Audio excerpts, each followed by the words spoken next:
What's up, everybody? It's Vic the Ninja Closer. I'm here with one of my favorite guests. If you don't know who he is, you're not paying attention. But for those who are brand new, this is Daley, head mentor of the Undeniable Closer Mastermind, incredible sales pro, and about to take over the industry. But we're going to talk today a little bit about the last year that we've had with Undeniable Closer and the success we've seen, and just kind of dive into it. What's up, JD? Brother, it's good. Always a pleasure to see you, man. Yeah, man. I'm looking a little red today. I fell asleep at the beautiful beach in Playa del Carmen this week and paid the price, but I'm here. Here, a little red, paying homage to my Nova Scotia homeland lobster. But I am here and excited. It's been a heck of a year. That's awesome. That red life is a rough life, man. Yeah, that's it. Right here. That's it. That's it. Yeah. So, dude, it's been a year. Hmm. It's been a year. The social experiment of Undeniable Closer, Change the Game, has been productive. Hmm. What do you think has been the biggest takeaway from all of this?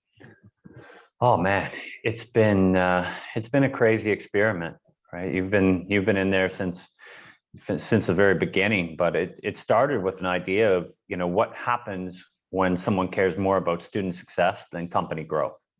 And from there, it just took off. I mean, we were planning a case study in, last October, November with 5 to 10 students. We had 50. And it just showed the response rate and the need for something like this. We started in some of the gray areas that people have been missing out on. So a lot of this was not, I think a lot of programs are set up with, what I want to teach you, what's my bread and butter, what system can I create, what acronym can I make? And we did the exact opposite. I went into the field, so to speak, and started asking people, what they were missing, what they were wishing the other programs would have provided. As you know, 95% of our students come to us after another program. Yeah. We don't throw $300,000 in ads every month out there for the whole world to see and just attract everybody and money grab it. We are taking the people that have already invested in themselves and didn't get the results they want and figuring out why and what's missing. And so to answer your question, there's been a few big takeaways. I think I learned a lot about myself in that, I have a bit of a savior complex, and I want to deliver on the promises that weren't kept by other companies. One challenge that we ran into this year is, originally we thought, well, let's expand this. Let's give people everything they need to be successful. And the idea being, well, they'll just take that and run with it. That's what they're wanting. That's what they're asking for. Let's make it accessible. Let's make ourselves accessible, and 100% success rate, right? And obviously not, right? Yeah. In that there's some people out there that unless you go to their house, take them out of their bed, feed them, put them next to the phone, dial it for them, tell them exactly what to say, when to say it. And even then you're going to run into struggles. So we ran into some people that really have a strong self-sabotage that, day in and day out, we showed up for those people more than they showed up for themselves. There's people that joined, 3, 4, 6 months ago. I've never seen them. Yeah, I have not seen them.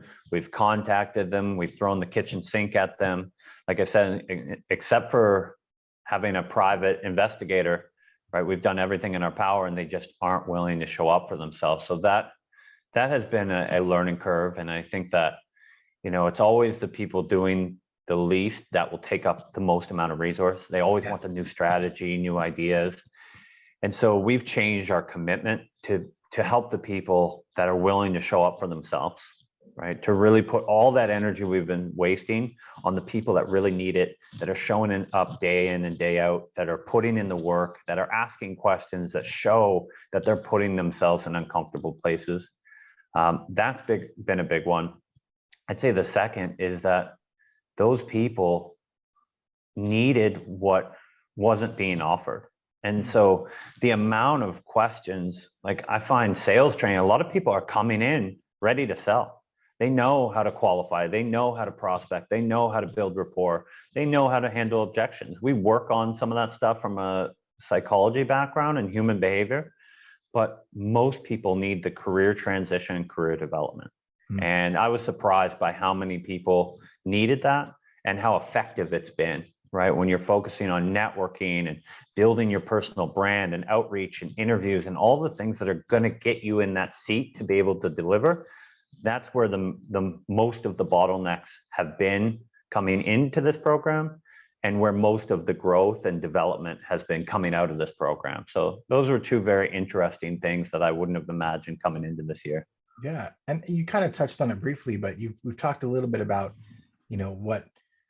what unsuccessful people do and what that looks like. But what is the typical amount of success that you've seen? Because we've had a variety of people that go through with varieties of different levels of success. What would you say is the average success that someone, or what should someone be aiming for when it comes to success with our program? Yeah, that's another big thing that came to our attention is, we talk a lot about success rate, and it's often something we get questioned on our calls, and it's tough because what is success, right? We have some students that their idea of success was to transition slowly, work their job part-time and work this part-time and make somewhere in that 4K, right? And I know a lot of other programs, because they have such a high price tag, if you come in with a low goal in their mind, they're going to try and transform that goal, because it's very hard to justify a $10, $20, $30,000 program if you want to come in and transition and spend more time with your family and make $4,000 to $5,000.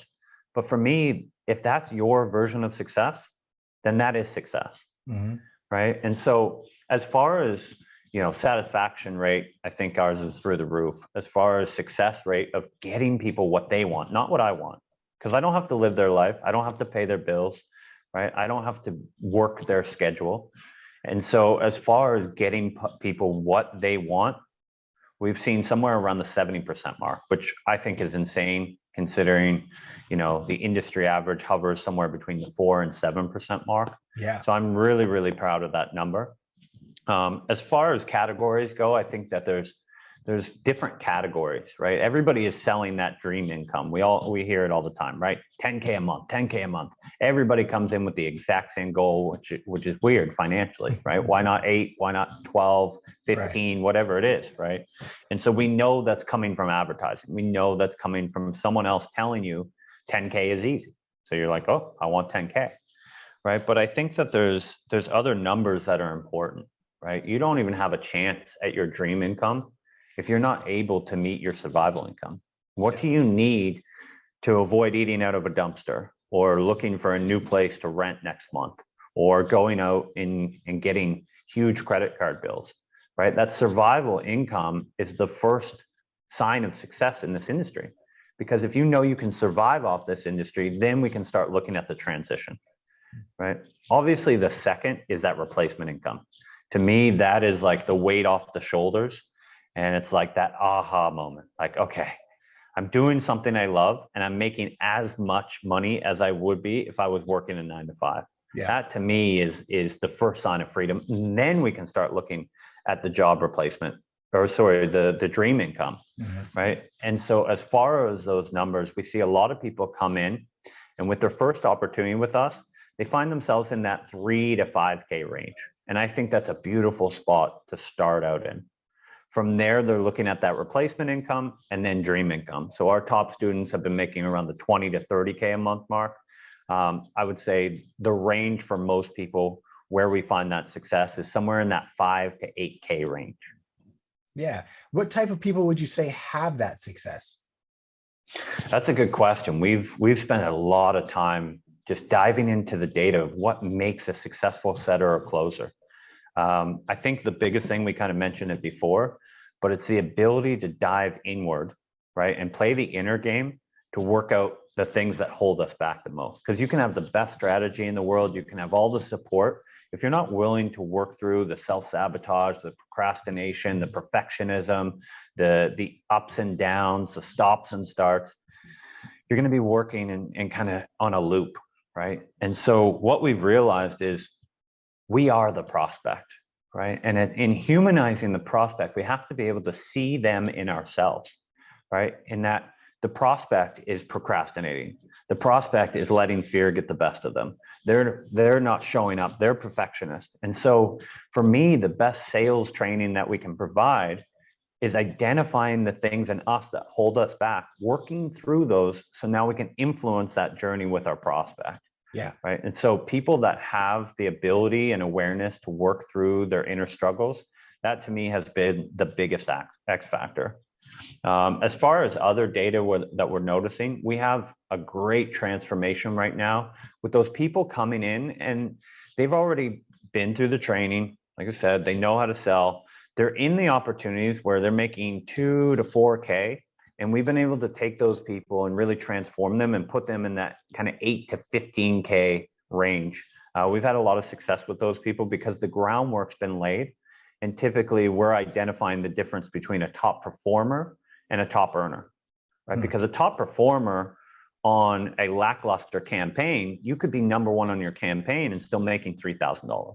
Yeah. So a lot of people, they invest more into sales training, They're $30,000, $40,000 deep into sales training.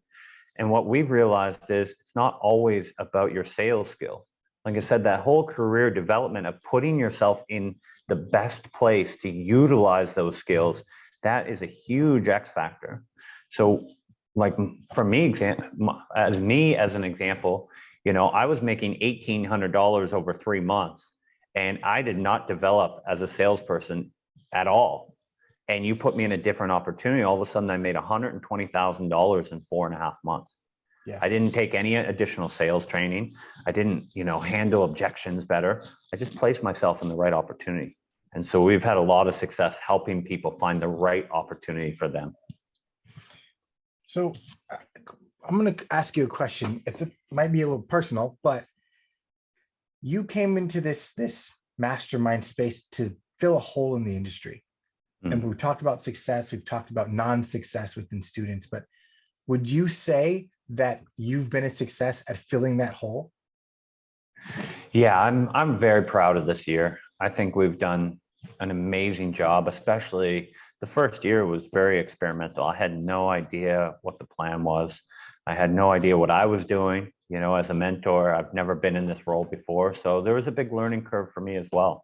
I think that the community that we've built, the staff we've attracted blows my mind every day. And just the feedback that the students keep mentioning that this is what they were missing. This is what I was missing.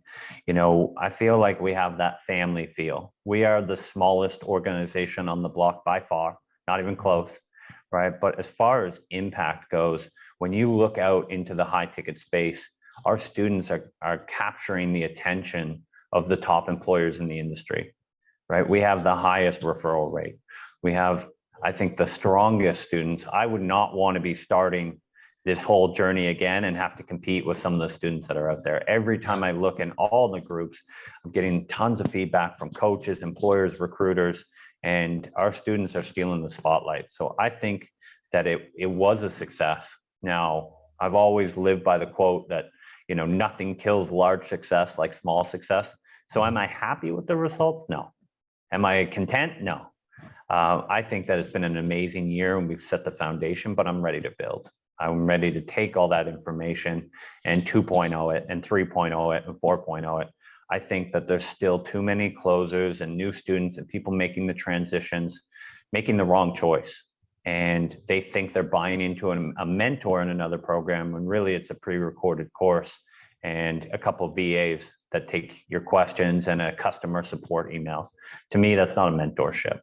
And so I want more awareness. I want more support. I want to challenge more people and I want to open up more spots knowing that our success team can handle that growth now. Yeah. Just like with anything else, when the shift starts to happen, change starts to ripple through any arena, right? Do you feel that ripple in our industry now because of what you've done? Absolutely. Yeah. It was, it was a one-man army for a long time. It was me. I'm the marketing team. I'm the CEO. I'm selling.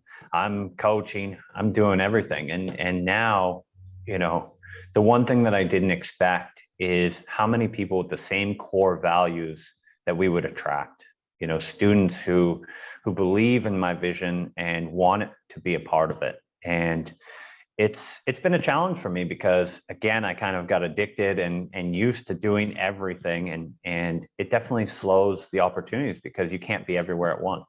Yeah. Now we have an amazing team, and I'm hearing as much about my team as I am about what I'm doing, and a lot of times even more. You know, I was a little jealous sometimes that I'm not getting the spotlight anymore, but that just goes to show that even though we all come from different beliefs and backgrounds and places in the world, that when you put your core values out and you lead with that, you attract other people with those same core values. And so one of the most exciting things about the Ripple is not what I've been able to do, it's what our team's been able to do, because they give me a reach in places that I can't be everywhere at once. And so that just gives me so much confidence that I can go out there and talk to new markets and support new opportunities and build new programs and create content. And knowing that my team has the same commitment to excellence and student support that I do, that is a game changer for me. Yeah. So you kind of hinted at it, but what's next? I mean, you've talked, we built the mastermind, LTE, same year. Yeah. And you're talking about 2xing, 3xing, and 4xing. What does that look like? Yeah, for me, it's just always setting the bar a little bit higher. It would be very easy to just say, well, let's just pump some ads out there. And yeah, student success will suffer, but let's just floodgate it. And to me, I want to continue to improve student success. I know that a lot of companies at this point would be like, we have a proven model. As you grow, that's going to drop. And a lot of companies that I have been doing research on in the space, they actually have a formula for what's acceptable as far as like what is the lowest success rate, formula to be able to still attract new students. The idea being, if I have 40,000 new students come in, I only really need 1,000 testimonials and case studies, because someone looks at that number and says, wow, 1,000 case studies, how can this be bad? But not calculating the success rate at 2%, right? And so I want to challenge myself to improve success rate, but also to really focus in on this transformation. I think we've really found something. And so as soon as we come back from Christmas break, we're going to run one of the craziest experiments and case studies that we've ever ran before.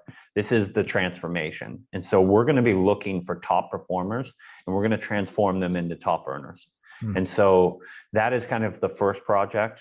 And so this is going to be people in that 2 to 4K range that within the next 90 days want to double or quadruple their income. So bringing them to that 8 to 15K earnings in 90 days. So I am going to be all in, tapping into my network. I'm going to be working with these people very closely, and their success is linked to my success. If they lose, I lose. And as you know, I hate to lose. Yeah. And so that is going to set the year off on the right foot.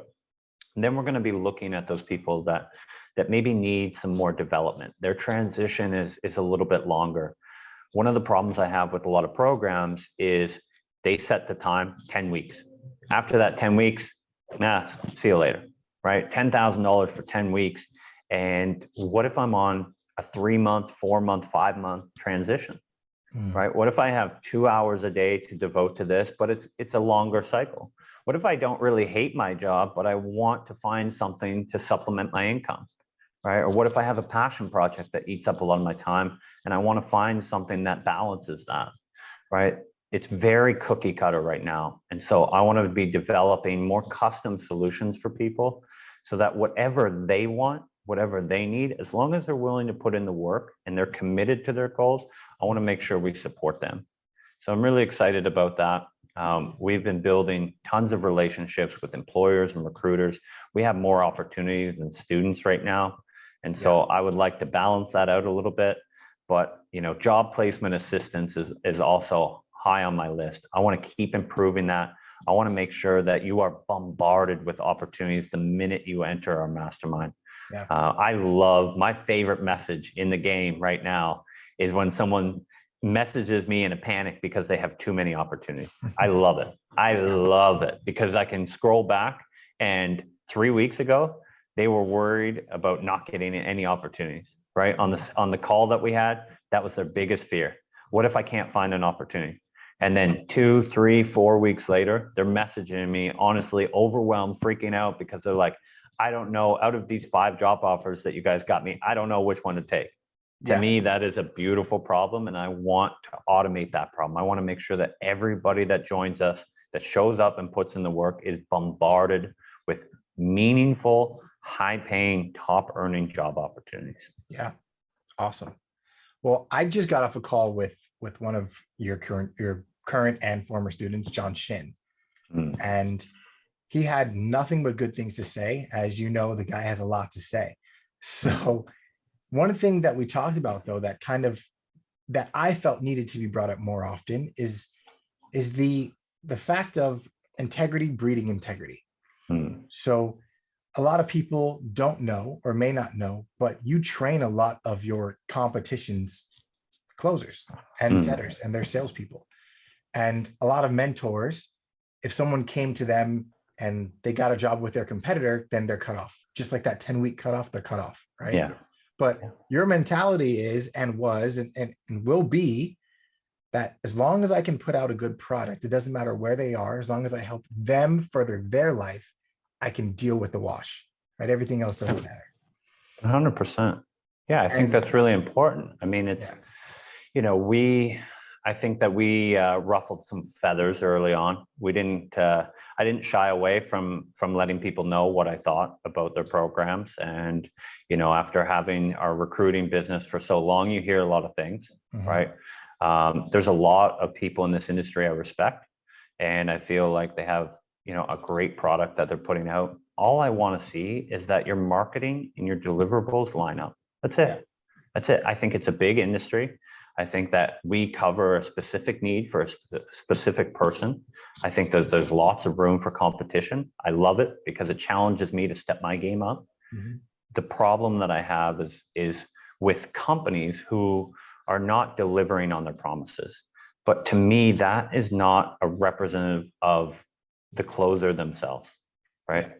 If the closer feels like the company represents them and they believe in that product, it's not my job to get involved with that. Right. I can make my suggestions, but I am committed to the student.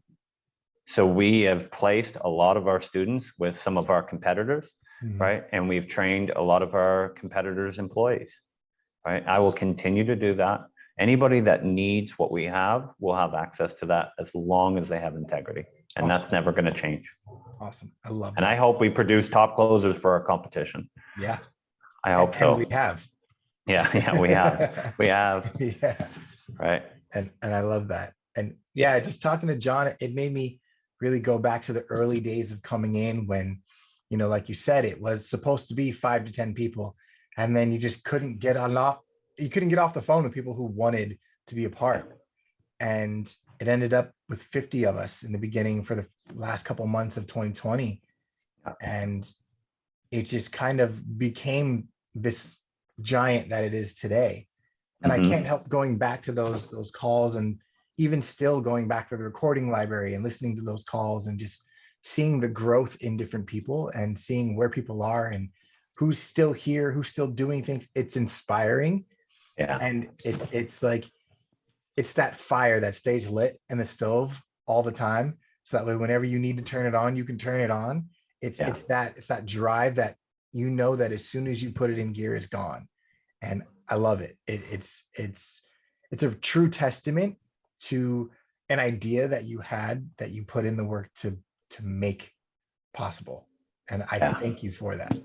Oh, I appreciate it, man. It's been a journey. You know, every once in a while I go back to that original case study and look where people are and what they're doing, and just that case study alone, the people and the success that came out of that on our first run was unbelievable. I mean, we've done over 300 hours of live coaching this year. Wow. To me, that's incredible, you know, and every person that joins has access to that full library, right? From the personal development, life management, productivity, you know, scheduling, prioritizing, you know, being more efficient, and the networking and outreach and offer checks and interviews, and just every area of personal and career and sales development has been covered. I've answered every question imaginable. And we have, you know, that resource library that people can go back. Often I look back on some of our first calls, and of course I hate everything that I do the minute I put it out, but I think that challenges me to keep improving. And now, you know, we've been able to really respond to what people need, not what we want to put out there. And so we will constantly be adjusting, and I'm never going to be that person that puts out a course and 6 years later you join and you're paying for the same course. That's not me. You know, 2.0, 3.0, 4.0, as the market evolves, so will our training. And as we see bottlenecks in student success, we will build around that, and we'll continue to do that and continue to challenge ourselves. I know now that we'll never have 100% success rate, but I challenge myself every day to see how close we can get to that. And that's going to keep me moving. There's never perfection, but I want to get as close to it as possible. It's the perfect day concept. That's it. Yeah. 100%. Over 300 hours of coaching. That's excluding weekends. That's basically a call a day for the whole year. Yeah. A lot of times too. Yeah. You know, that's crazy. Now we're putting in two. We typically do about 11 and a half calls, 12 calls a week. Wow. Yeah. Wow. That's insane. Absolutely. Well, JD, I love it, man. I love where we've come and how far the mastermind has progressed. And I'm so excited to see what's going to happen in 2022. But absolutely, thank you for your time and for your vision and for the energy that you've put into all of us. And just for once again coming on, blessing me with your presence and the ability just to learn and grow. I think it helps more than just me. It helps a lot of people out there. So thank you very much for that. Anytime, brother. My door is always open, and I look forward to seeing you in Playa del Carmen this year. Oh yeah, it's gonna be great. Christmas party, it's gonna be great, man. But thank you for all your help, and I get so much feedback from students and just your viewers that say it was this video or that video that really made the difference for them. So keep doing what you're doing as well. I really appreciate it. Appreciate it. Well, JD, we'll see you soon, and I'll see you in Playa del Carmen. All right, brother. Take care.